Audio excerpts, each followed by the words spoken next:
Hi guys, good to see you. Hope you've had a great weekend. Today's lesson we are going to be going through this topic here. Sound more authentic. Now, this is a topic which was highly requested. A lot of you have been messaging me on Instagram and on email as well, kind of just expressing how you're worried that when you speak in a different accent, you're kind of worrying whether you sound authentic enough, and that kind of people can spot you out, and or catch you off guard, and kind of almost in extreme cases make you kind of almost aware that you're not from that particular place. And I have to be honest with you, it is quite easy to tell when someone doesn't have an authentic accent. Authentic, I guess, being you can tell that they haven't you can tell that they weren't born there, for example. You can tell that they're not from a particular place. But obviously, we can get into arguments about what that even means. Just because someone's been living there for 10 years, does that not mean that they're from a particular place? I don't know.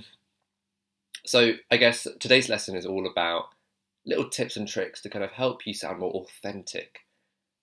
To stop people thinking, right, okay, this person clearly isn't from here. And also, when people imitate an accent, sometimes it's a turn-off, as in people think, ooh, they're trying too hard. So I've got 6 clear tips for you to discuss how to sound more authentic. Now, I just wanted to say hello to everybody who has joined this live stream. Hi Swetha, hi Payal, hi Aditya, hi Mersikino, hi Nishi, hi Beautiful the World. Good to see everybody. Good to see everyone. So, I've got 6 tips, so stay tuned to learn all about the 6 tips that I've got planned. I've got a free worksheet available to download for this lesson. I actually took a lot of time preparing this worksheet. I make the worksheets from scratch. I design it myself. Here's the exercise. Sorry, it's flipped. So we've got actual written exercises that I've planned for you, and also kind of extra exercises here. And this links into topic number 1. Tip number 1. Tip number 1 is knowing the local slang. Now, this might sound obvious, but let me just emphasize this a little bit more. There are certain words which we use in a particular country which only the locals will know about, because there's something called a slang. There's slang terms being used. Slang is, the words that locals use. So you probably won't find it in the Oxford Dictionary.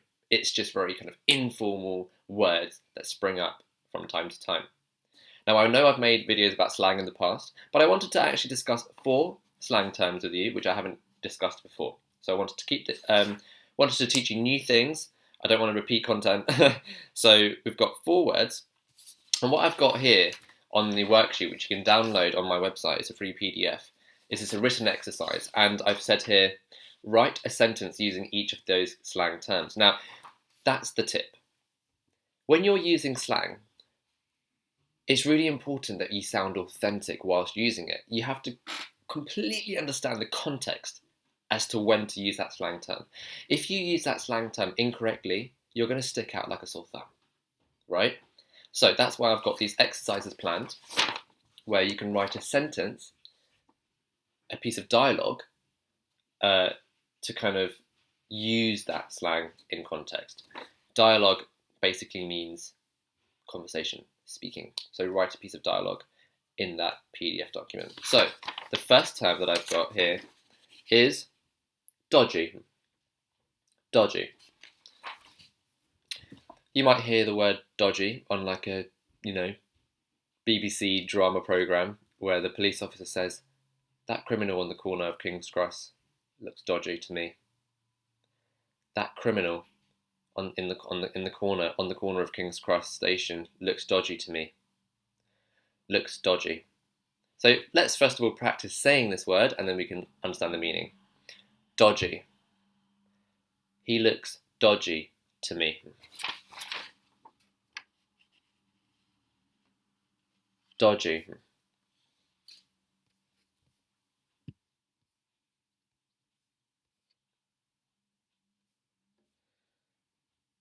dodgy.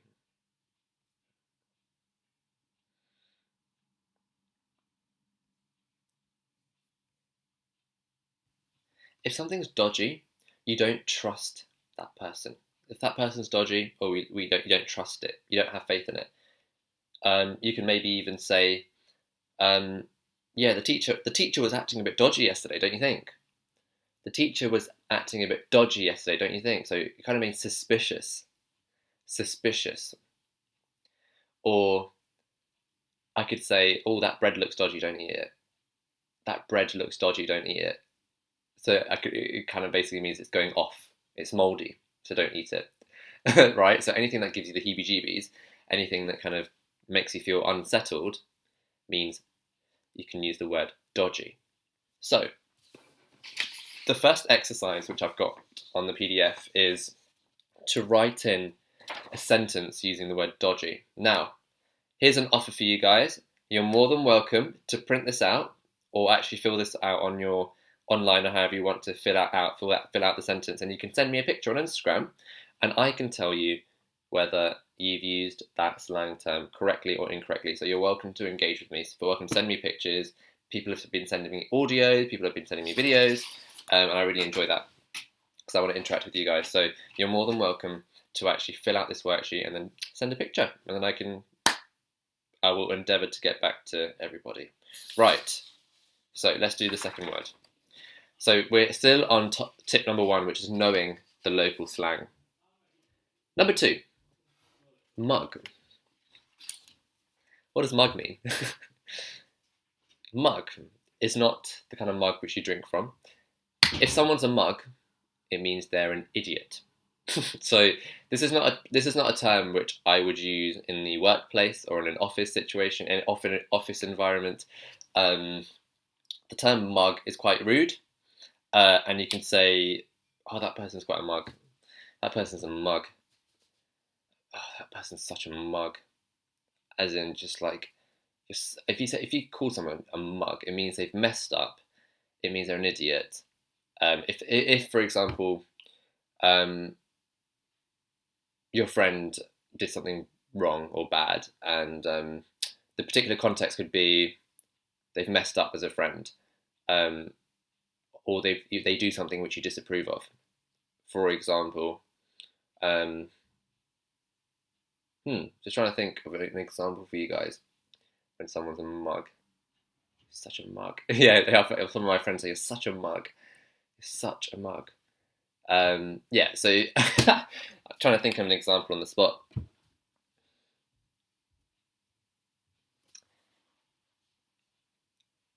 Like, if you asked your friend to bring you something, right, and then they forgot, you could say, oh, you're such a mug. You're such a mug, right? So that's one example of how you can use the word mug. So let's repeat after me. You're such a mug. You're such a mug.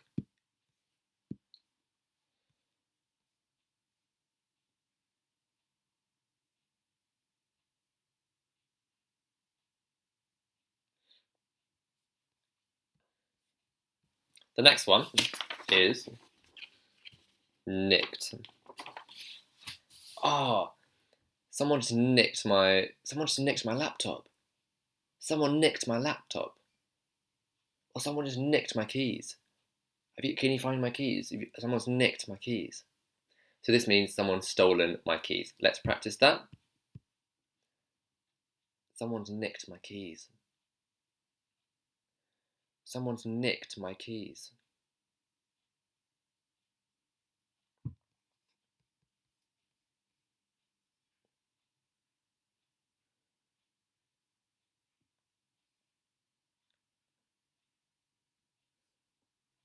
Someone's nicked my wallet. And the last one that I've got prepared for you is chuffed. Chuffed. I'm well chuffed. So you could say I'm really chuffed. Or make it sound even more British and say, I'm well chuffed. I'm well chuffed. So say, for example, you passed your job interview, you could say, I'm so happy. I'm well chuffed. I'm well chuffed. Well chuffed basically means you're happy and you're elated. I'm well chuffed. I passed my job interview yesterday. I'm well chuffed.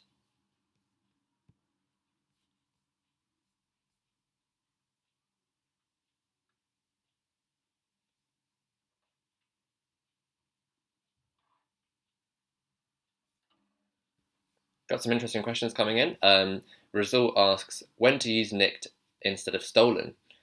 Um,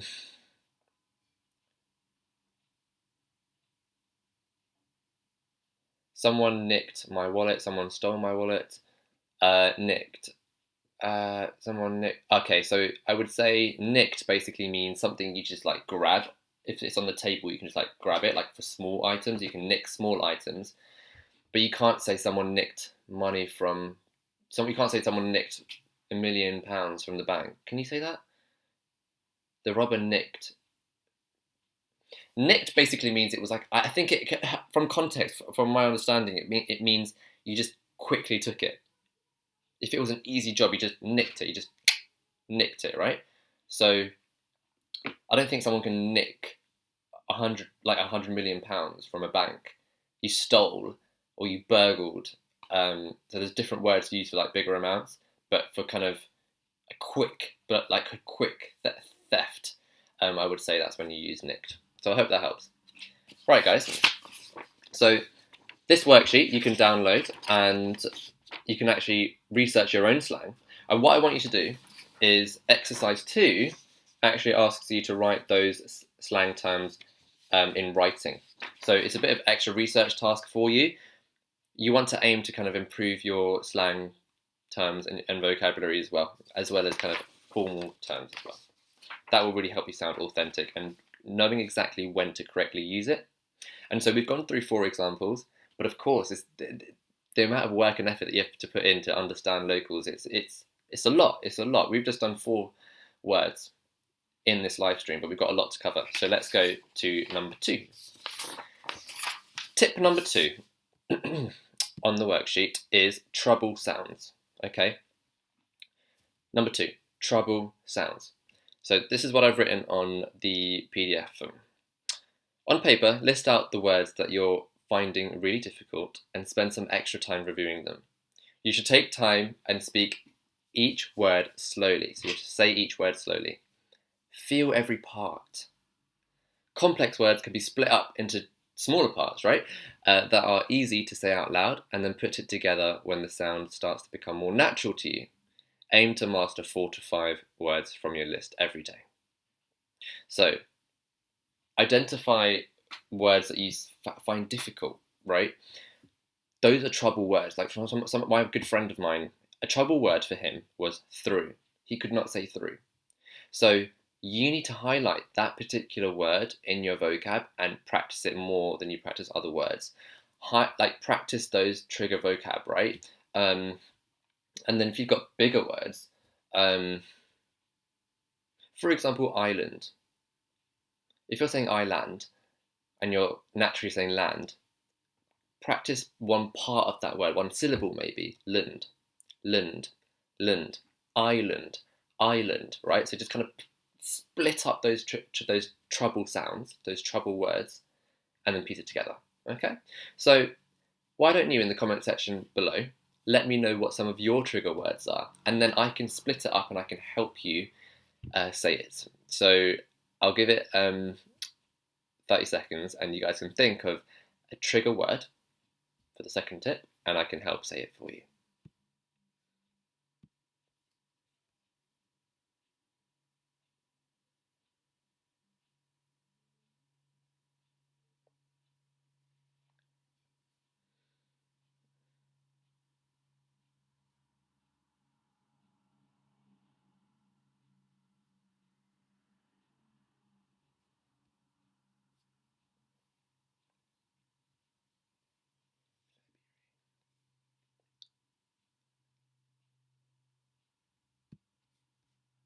Okay, I've got some fantastic suggestions coming in. So Isabel says, I can't say the second month of the year. Yeah, this is tough. This is tough. So let's split the sound. February. So Ewery. let's split it up. So ewery, ewery. If you're struggling with that, let's practice uri, uri, uri. So I'm saying the letters A-R-Y at the end. Uri, uri. Then we're going to practice you, you, you. So say it after me. You. Physically say it out loud. You. Uri. Ewery. Ewery. Now we're going to practice the first part. Feb. Feb. Ewery. Ewery. February. February. February. January. February. March. February. Okay, I hope that strategy helped. So I've really split up the words for you. Now, the next one that Danmei says is lieutenant. Lieutenant. Lieutenant's not a British word, by the way. It's actually lieutenant. Lieutenant is an American word, so I don't know how the Americans pronounce it, but I would say lieutenant. Lou, Lou, Lou, Lou. Tenant, tenant, lieutenant. Okay. Sorry, let me give you a bit more time to practice that. I whizzed through that too quickly. Physically practice this out loud.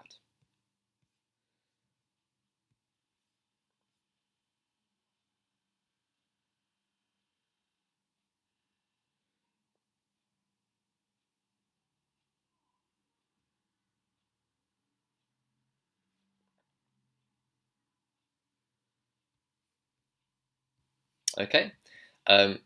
Samira asks, saddened, saddened. So let's practice this. Saddened, sad, sad, sad, and,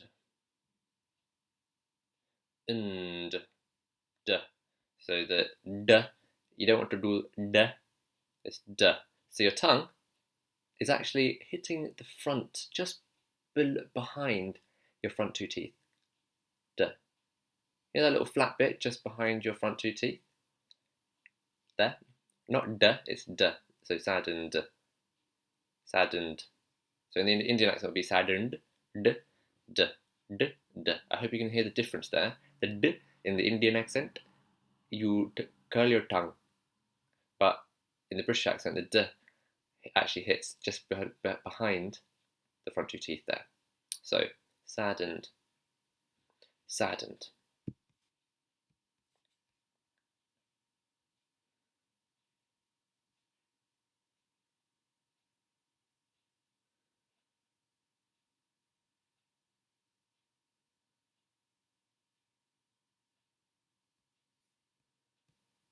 Right, let's move on. Actually, there's one more. Coincidence. Okay, this is a good one. It was a coincidence. Co. Not coincidence. Co. Co. Co. Co. Incidents.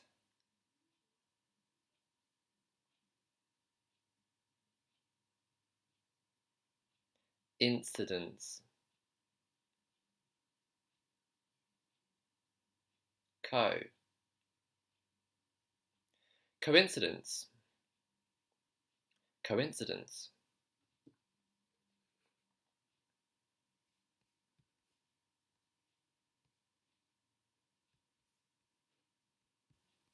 Hey Levine, good to see you. Right.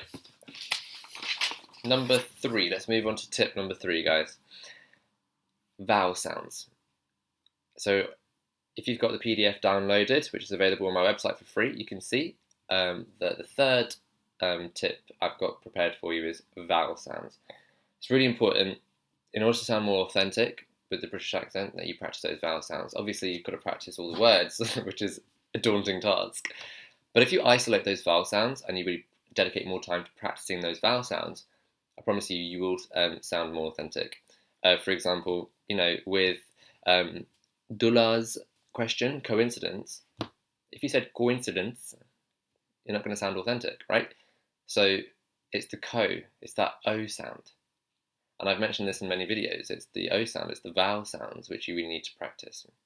Now, the fourth tip is to practice the International Phonetic Alphabet, the IPA.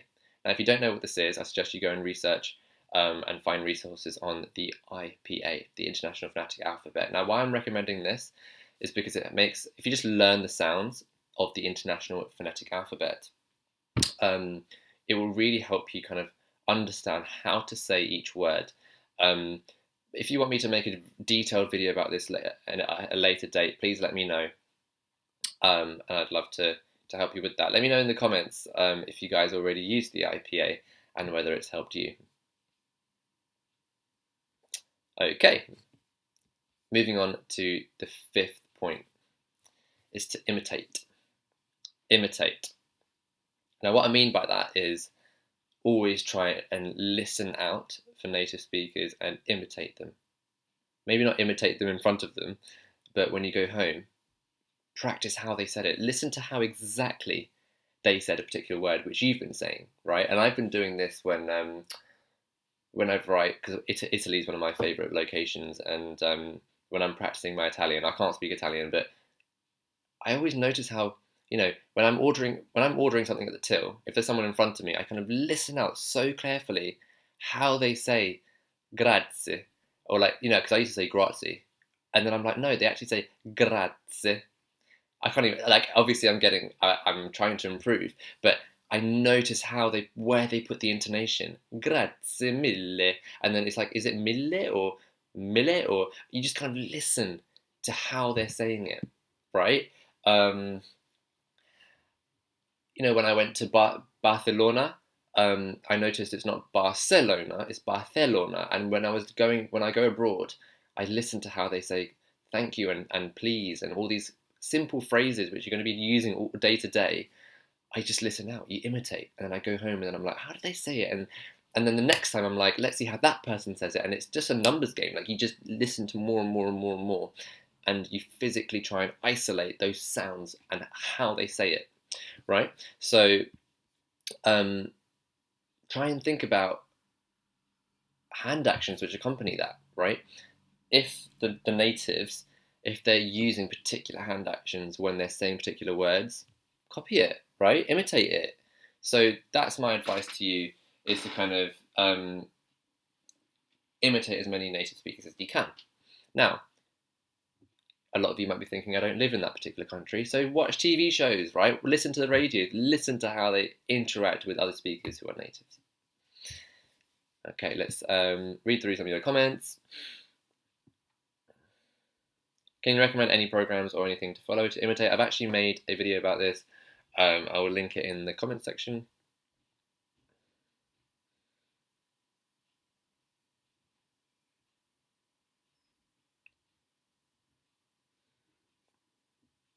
Okay, let's go on to the last point, guys. Number 6 is whole sentences. Whole sentences. And what I mean by that is literally memorize whole sentences, like practice whole lines of dialogue, right? Now, why I'm saying that is because when you're practicing, a lot of people just practice vocab and they practice words. No, practice saying a whole sentence in one go and repeat it until you perfect it, because it's only once you've perfected it at home, then you can then focus on your delivery. Then you can focus on your delivery. What I mean by delivery is how confidently you say it. That will help you sound more authentic, right? Because if you're fumbling on your words and you're speaking at not the normal pace that you're used to speaking to in your mother tongue, notice how quickly you speak in your mother tongue, and then notice how quickly you speak in English, right? If you speak slowly in English, clearly that's not how you naturally speak, so you need to focus on your delivery. So if you need to focus on your delivery, how you say it, then you need to be practicing whole lines of dialogue and just memorizing it if that helps, right? And then kind of it becomes second nature. Obviously, language learning shouldn't be about memorization. Of course, you can memorize vocab and meanings, but when you're trying to have an authentic conversation with someone, a conversation which flows, you can't try and memorize it, and your brain gets frazzled. It has to be second nature, right? Like when you're breathing, do you think about it? Do you view it as a chore? When you're drinking water, when you're eating, do you view it as a chore? When you're conversing in your mother tongue, it's not a chore. You just blurt, like the sound has come out. So speaking in English should be the same thing.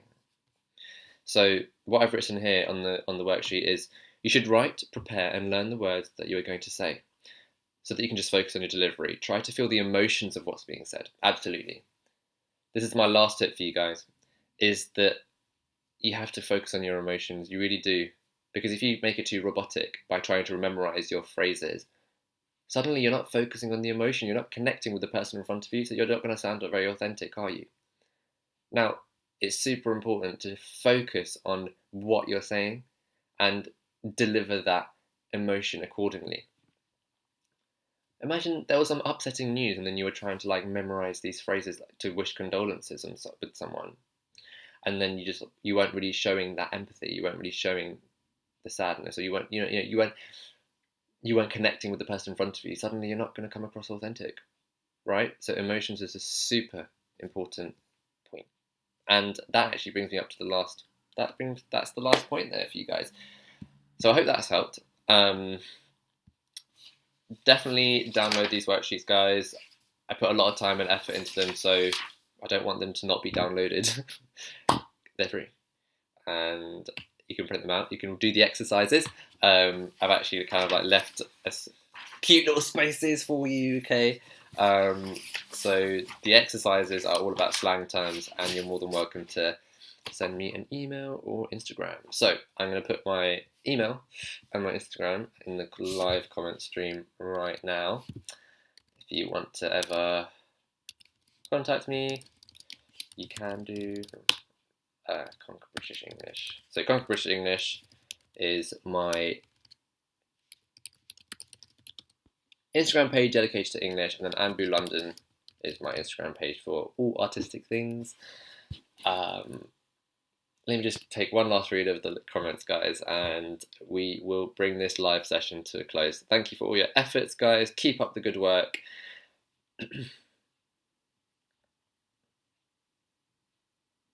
Thank you for all your compliments, by the way. I appreciate it. Akash, appreciate it. Thank you. Harris says it's hard to find a song with British accent. Are you sure? There's loads. I can actually make a video about this. That's hilarious. Let me write that down. I want to make a video on songs with the British accent.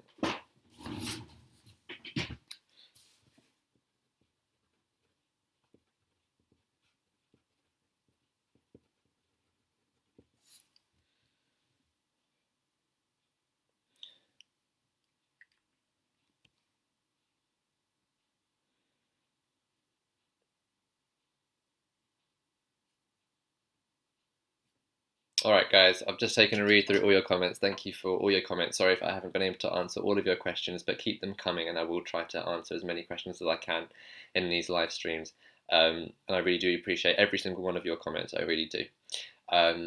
Join me tomorrow when we will be going through, is it Holly Willoughby's accent or is it, no, Ron Weasley, I'm going to be analysing on Wednesday.